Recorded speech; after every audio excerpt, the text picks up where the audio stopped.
পরিকাঠামোগত উন্নয়ন হয়েছে। কলেজে পড়ুয়ার সংখ্যা প্রায় ৭,০০০, কিন্তু শিক্ষক কোথায়? একাধিক বিভাগ শিক্ষকের অভাবে ধুঁকছে। এই ছবি আলিপুরদুয়ারের শহীদ ক্ষুদিরাম মহাবিদ্যালয়।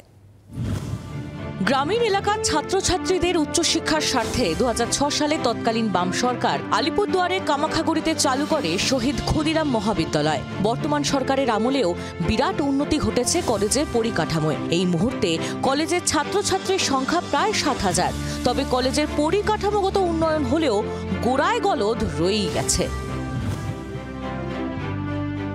উচ্চশিক্ষা দফতরের বদলি নীতিতে কলেজের প্রায় 11 জন শিক্ষক বদলি হয়েছেন। তারপর থেকে শিক্ষকের অভাব আরো প্রকট হয়েছে, জানালেন কলেজ কর্তৃপক্ষ।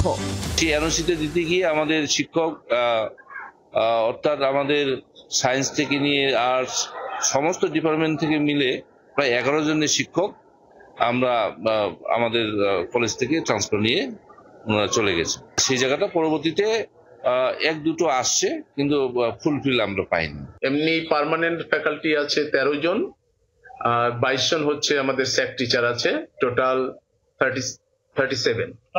আমাদের এই জায়গাটা আমাদের ল্যাকিং রয়ে গেছে।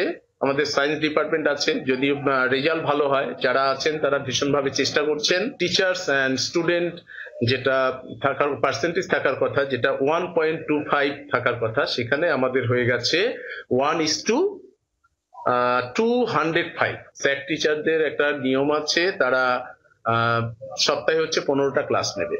সেই জায়গাটায় আমরা তাদেরকে রিকোয়েস্ট করে মোটিভেট করে আরো ক্লাস কিভাবে নেওয়া যায় সেটা তাদেরকে মোটিভেট করছি। আমরা মাঝে মাঝে অন্য কলেজ থেকে টিচারদের এনেও হচ্ছে কিছু কিছু ক্লাস নেওয়ার চেষ্টা করছি। এদিকে উচ্চশিক্ষা দপ্তর পরিষ্কার জানিয়ে দিয়েছে এই মুহূর্তে নতুন শিক্ষক নিয়োগ সম্ভব নয়। তবে কি হবে শহীদ ক্ষুদিরাম মহাবিদ্যালয়ের ৭,০০০ পড়ুয়ার ভবিষ্যৎ? আলিপুরদুয়ার থেকে তপন দেবের রিপোর্ট, জি24 ঘন্টা। বাংলার আওয়াজ, বাঙালির আবেগ, জি24 ঘন্টা।